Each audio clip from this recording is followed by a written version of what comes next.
Have you ever imagined being part of an empire so powerful that it was capable of competing with the greatest nations in the world, but that, in the blink of an eye, simply collapsed? What makes a giant fall?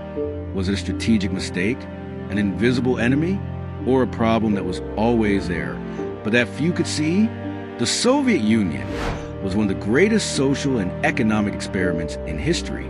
A country that emerged from the ashes of the Russian Revolution, promising equality, prosperity, and a bright future for all, with a gigantic territory that stretched from Eastern Europe to Central Asia, with a revolutionary ideology that captivated the hearts of millions. The USSR did not just challenge the world order, it rewrote it. But if Soviet socialism promised to eradicate inequality and guarantee progress for all, why did it end in scarcity, crisis, and financial collapse? How did a country that put the first man in space, dominated global geopolitics, and was the greatest rival of the United States end up succumbing to its own stagnation? Were the Soviet Union's own ideals the cause of its downfall? Was the centralized economy to blame for its failure? Or did external factors accelerate its downfall? Was the socialist model unviable from the start, or was its implementation flawed? Today, we're not just going to tell the story of the Soviet Union. We're going to analyze it piece by piece. In addition to questioning familiar narratives, we're going to explore the paradoxes of this system and seek answers where many have found only obscurity. Are you ready for this journey? Then hold on tight, because what comes next could change the way you view one of the most intriguing chapters in 20th century history.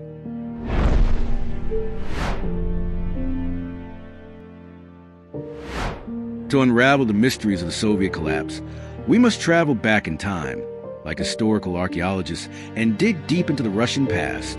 Imagine the vast steppes of Russia, where the wind howls and winter freezes the soul. In this austere setting, an archaic social system emerged: feudalism. In the 14th century, Russia was a patchwork of principalities and city-states, ruled by a powerful aristocracy. The land, the main source of wealth, was controlled by these nobles who exploited the labor of the peasants. Serfdom, a form of slavery in disguise, tied the peasants to the land, preventing their mobility and freedom. Wealth flowed from the hands of the peasants to the coffers of the nobles, fueling an extractive system that perpetuated inequality. Oppression was the norm, and the hope of social advancement was a distant dream. Feudal Russia, isolated from the trade routes and innovations of the West, remained stagnant, trapped in an archaic past, while the Western Europe, ravaged by the Black Death, was undergoing social and economic transformations.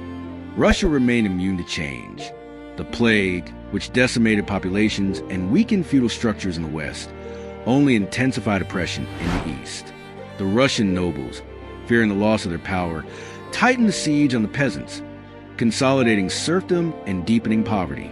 Centuries passed, and the Industrial Revolution transformed the West, driven by innovation and property rights.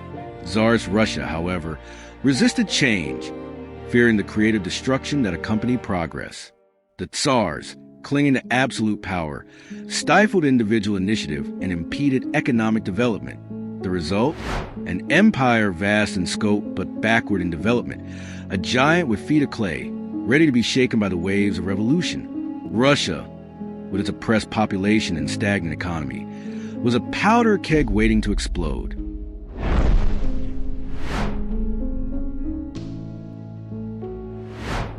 The First World War, a global conflict that consumed Europe, exposed the weaknesses of the Russian Empire. The poorly equipped and poorly led Tsarist armies suffered humiliating defeats. Hunger and poverty spread through cities, fueling popular discontent. Tsar Nicholas II, a weak and indecisive leader, proved incapable of dealing with the crisis. His incompetence and authoritarianism alienated even his most loyal allies. The once powerful Tsarist monarchy was on the brink of collapse. Lenin and the Bolsheviks, a group of Marxist revolutionaries, saw the crisis as an opportunity to seize power. With promises of peace, bread, and land, they won the support of the hungry and angry masses. The October Revolution of 1917 overthrew the provisional government and established the world's first socialist state. The socialist utopia, with its promise of equality and social justice, captured the imagination of millions. It was believed that communism would liberate the people from oppression and build a classless society. However, the reality proved to be very different from the dream. What emerged from the ashes of the Tsarist Empire was not the egalitarian society dreamed by Marx, but a new extractive system controlled by a party elite. Power, which had previously resided in the hands of the Tsars, was now concentrated in the hands of the Communist Party. The Russian Revolution, which promised to liberate the people from oppression, ironically, only replaced one system of domination with another. The socialist utopia, which should have been built on freedom and equality, was built on coercion and control. And this contradiction, this seed of contradiction, planted in the foundations of the Soviet Union, would eventually blossom into a catastrophic collapse.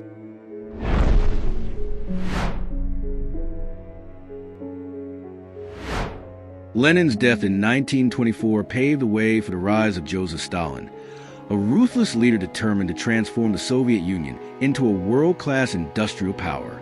Stalin believed that the survival of socialism depended on the rapid industrialization of the country, and to achieve this goal he launched the 5-year plans, a series of ambitious projects aimed at boosting heavy industry at any cost. The forced collectivization of agriculture was a central plank of Stalin's strategy.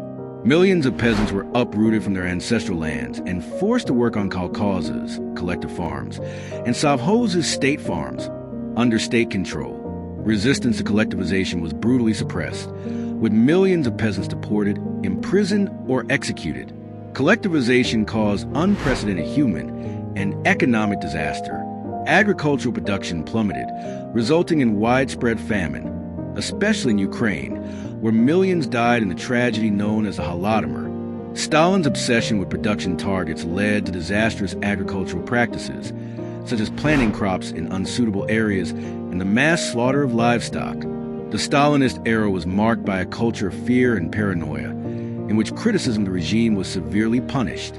State propaganda glorified Stalin as an infallible and omniscient leader, while dissent was silenced by the secret police.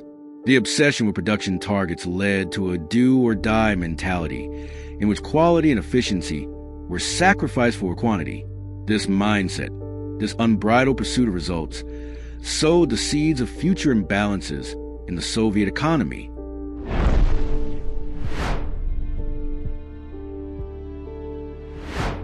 The Soviet economy, governed from the top down by central planning, faced structural problems that undermined its potential from the beginning. The lack of incentives was one of them. Workers, regardless of their effort or productivity, received fixed wages, eliminating any motivation to innovate or dedicate themselves. The absence of competition and the lack of individual recognition stifled creativity and initiative. Information, crucial to the proper functioning of any economy, was limited and distorted. Central planners, far removed from the reality of factories and farms, made decisions based on incomplete and outdated data, often manipulated to please their superiors. The lack of transparency and the culture of secrecy prevented the correction of errors and the implementation of improvements. Pricing, determined by the state, created distortions in the market, leading to shortages of consumer goods and the waste of resources.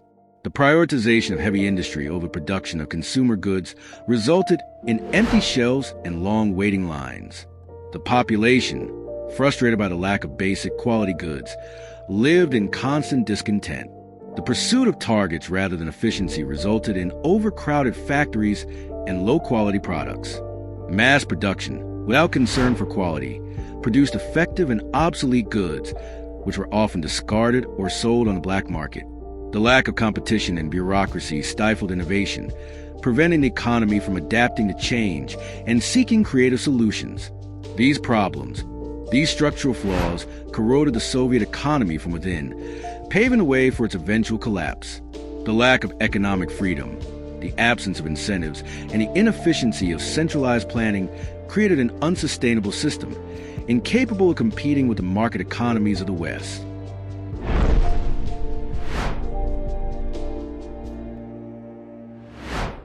The history of the Soviet Union is a labyrinth of contradictions, a stage where triumph and tragedy are inextricably intertwined. Despite the structural problems that undermine its economy, the country achieved feats that defied the expectations of the world and inspired both admiration and fear. The victory over fascism in World War II, a milestone in the history of humanity, demonstrated the strength and resilience of the Soviet people. The fight against the Nazi war machine demanded immense sacrifices, but also revealed a nation's capacity for mobilization and determination. Victory in the war consolidated the international prestige of the USSR and transformed it into a global superpower. The space race, with the launch of the first artificial satellite, Sputnik, and the conquest of space by cosmonaut Yuri Gagarin, revealed the technological and scientific potential of a nation. The USSR led the space race for years, demonstrating its capacity for innovation and its ambition to explore the cosmos. These glorious feats, however, masked the deep flaws that undermined the Soviet economy. The grandeur of military and space feats hid the shortage of consumer goods, the low quality of products, and the stagnation of productivity. The brilliance of external triumphs overshadowed the internal decadence, the lack of freedom, and the growing dissatisfaction of the population. The Soviet Union, like a giant of clay and steel armor, impressed the world with its military strength and scientific achievements, but it was falling apart from within, corroded by inefficiency and a lack of economic freedom. The paradoxes of Soviet success reveal the complexity of a system that, while achieving extraordinary feats, proved incapable of meeting the basic needs of its population and ensuring their freedom and prosperity.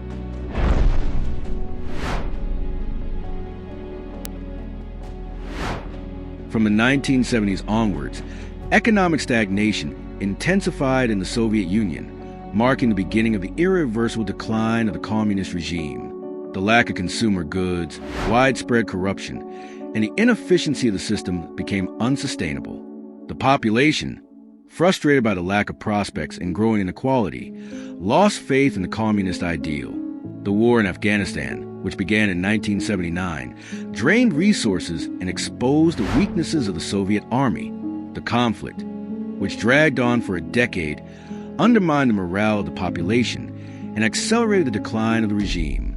The increasing openness of the outside world, driven by globalization and the information revolution, exposed the Soviet population to the reality of the West, where freedom and prosperity contrasted with the stagnation and oppression of the USSR. Mikhail Gorbachev, upon assuming power in 1985, attempted to reform the system, launching the policies of glasnost, transparency, and perestroika, restructuring. But the reforms came too late. The Soviet giant was already collapsing, eroded by decades of central planning and lack of freedom. Gorbachev's reforms, though well-intentioned, opened the floodgates of change, unleashing centrifugal forces that would lead to the dismemberment of the USSR. The collapse of the Soviet Union in 1991 marked the end of an era and the beginning of a new world order. The giant that once terrorized the West fell apart, leaving a complex and controversial legacy. The fall of the USSR revealed the weaknesses of a system that, despite its grandiose ambitions, proved incapable of sustaining its own foundations. The collapse of the Soviet Union teaches us that the pursuit of equality cannot sacrifice economic freedom and efficiency. It reminds us that central planning, however well-intentioned, cannot replace the power of the market and the creativity of individual initiative. And it alerts us to the dangers of a system that, by prioritizing the power of the state, stifles the freedom and prosperity of its people.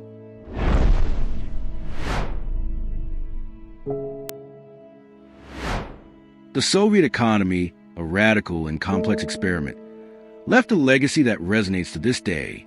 The ruins of the Soviet Empire serve as a vivid reminder of the dangers of central planning and the importance of economic freedom. The history of the USSR teaches us that the pursuit of equality cannot sacrifice efficiency and innovation. A system that prioritizes distribution over production, that stifles individual initiative in the name of state control, is doomed to failure. Central planning, however well-intentioned, cannot replace the power of the market and the adaptability of the market economy. Lack of competition, bureaucracy, and lack of incentives erode productivity and stifle innovation, which are crucial elements of sustainable economic growth. Economic freedom, with its property rights, competition, and free enterprise, is the foundation of prosperity. It allows people to pursue their own interests, create wealth, and contribute to the well-being of society. The legacy of the Soviet economy warns us of the dangers of authoritarianism and lack of freedom. a system that concentrates power in the hands of the state, that impedes free expression and participation in society, is doomed to stagnation and collapse. The history of the USSR teaches us that democracy and freedom are fundamental to economic and social development. A government that respects individual rights, that ensures transparency and accountability, creates an environment conducive to growth and prosperity. The lessons of the Soviet economy are relevant to all countries, regardless of their ideology or political system. The search for a better future requires a balance between equality and freedom, between planning and the market, between the state and society. And above all, it requires respect for human rights and democracy,